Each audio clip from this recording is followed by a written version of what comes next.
Welcome to this edition of Labor Vision. I'm Bob Delaney, Executive Director of the Institute for Labor Studies and Research. Labor Vision, a production of the Institute, focuses on topics of importance to working Rhode Islanders. We hope you enjoy this edition.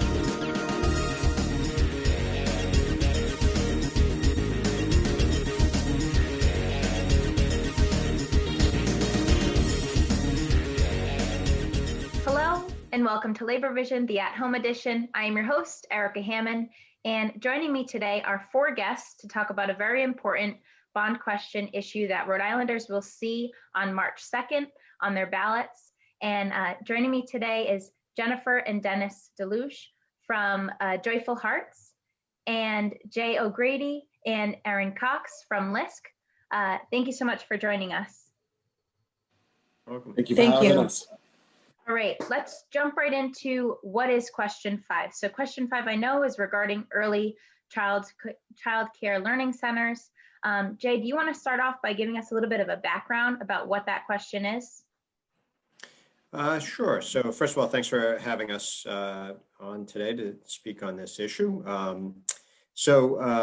Question 5 is a $15 million bond authorization question, which will capitalize something called the Early Childhood Care and Education Capital Fund.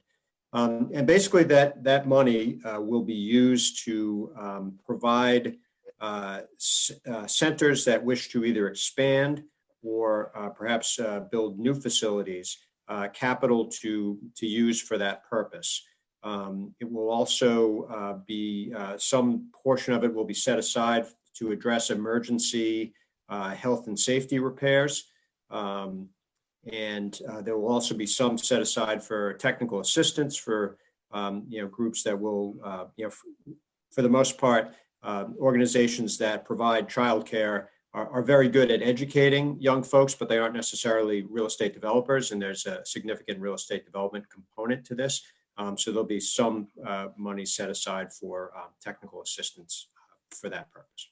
All right, thank you. And Erin, can you talk to us a little bit about why is this question on the ballot?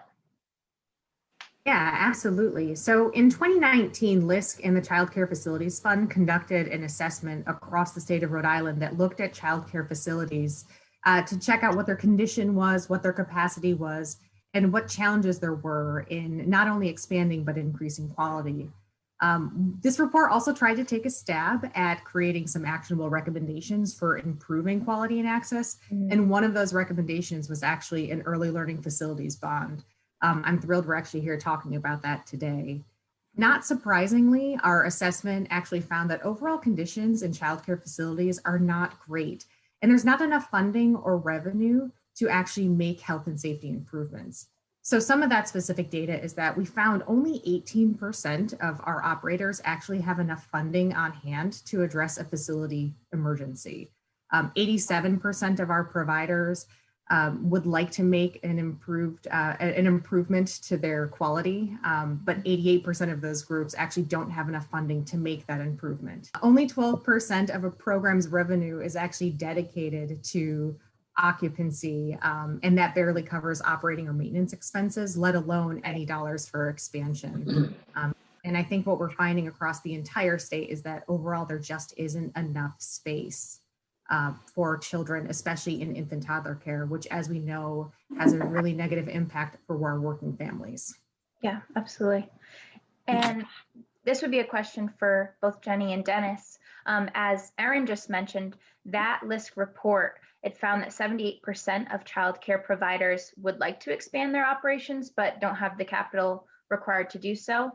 Can you talk to us about what your expansion efforts and how what your expansion efforts are, or you'd like them to be, and what this new pool of money how it would have made your life easier?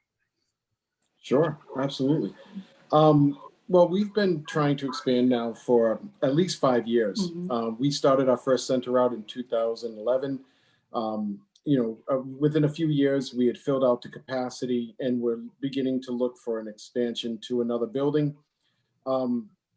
We actually were able to just get our second location last year. And really just right in line with all of this. The reason the second center that we got is only licensed for 36 children. We were ideally looking for over 100 children in our second location.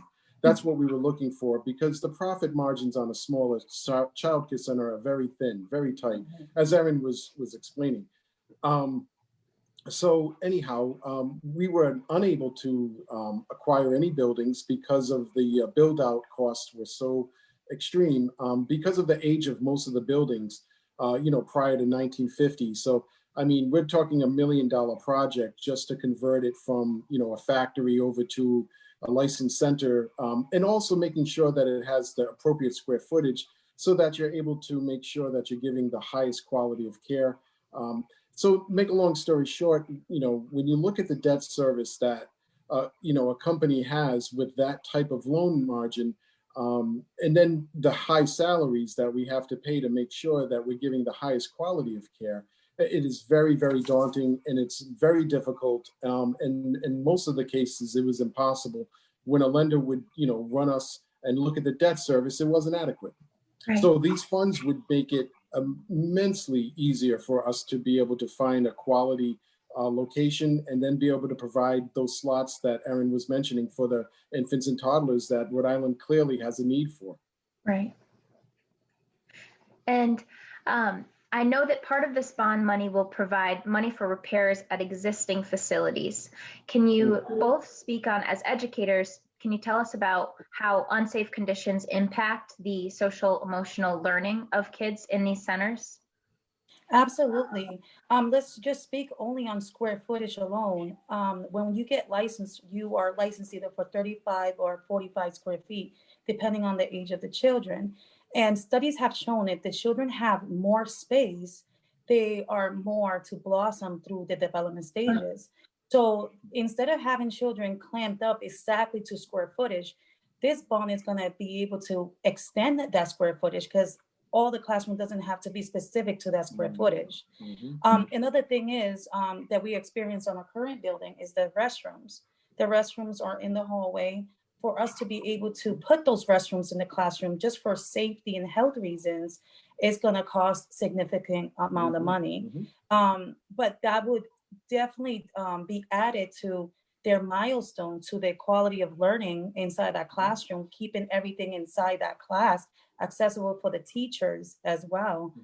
It will be a huge benefit for the whole quality of the child. Absolutely.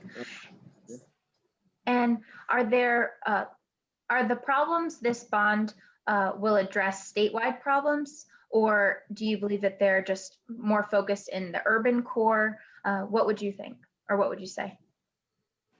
I would have to say, I'm sorry.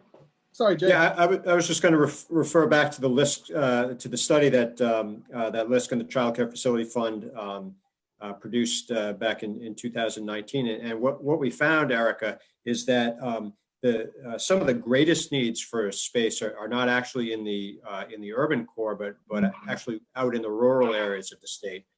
So there are 18 cities and towns that have no high quality infant and toddler care at all. Those are Hopkinton, Richmond, Foster, Gloucester, Scituate, places like that, which, it will benefit just as much from, our urban areas, which have more spaces, but perhaps in the older type of buildings that Dennis and Jenny were mentioning that have these health and safety repairs that need to be made. Right. So these are Sorry absolutely to cut you off, Dennis. statewide. No problem, Jay. Did you want to add something too, Dennis? No, I was just going to say, going right along with Jay, our first location is in a very urban area, and our second location is in a less urban area. Yeah. It's located in a separate city, but the age of the building is 1920. I mean, this thing is so old that if you pull the city records, you can't even get a real image of this thing. And I'm just, it's been added on to make it accessible and it's licensable, but it's highly not ideal. So yeah, it seems like it would be in all areas. Absolutely. And as care providers, Jenny and Dennis, What would it mean for the state if more of our children had access to higher quality early learning programs in centers like yours? I believe that if children who are enrolled in early child education program, they will achieve more success in school. Just alone getting ready for pre-K or kindergarten, it shows an amount of success. Most children in the state of Rhode Island don't even go to an early childhood program before they enter into kindergarten. And we have connections with kindergarten teachers, and we speak to them. And one of the fallouts that's happening in the kindergarten programs is that the children that are coming from home and not being in the early childhood program are having the most difficulty transitioning into the kindergarten. When the children that are in early childhood education programs, they're having the best transition and are more successful in that as well. Right, that makes sense. And I think one thing that that you see if you look at Massachusetts educational outcomes versus Rhode Island educational outcomes, everyone knows that Mass is has a much higher ratings in various state by state comparisons. And there are lots of reasons for that, but one of the key reasons that jumps out. And that's pertinent here is that in Massachusetts, the percentage of kids that are able to attend high quality early learning centers, to the point that Jenny and Dennis were just making, is much higher in Massachusetts. And there's a direct correlation between outcomes in school later on and the number of kids that attend those quality early learning centers in their younger years. Wow. And I would even say that Rhode Island, with this bond on the ballot, actually has the opportunity to make a statement on the importance of childcare facilities that will help close achievement gaps, that supports our working families, and that also prepares a better workforce of tomorrow. Absolutely. Yeah. And I don't have any more specific questions to ask, but I would like to leave the floor open at this very end before we close for if any of you would like to leave our viewers with anything, if there's any ways that you think that viewers can either get involved with this initiative. I know that they can all, of course, show support in voting yes on question 5, but is there anything else you guys would like to add before we close? I can't think of anything about you. I wrote something, and can I just read it? That's Absolutely. fine.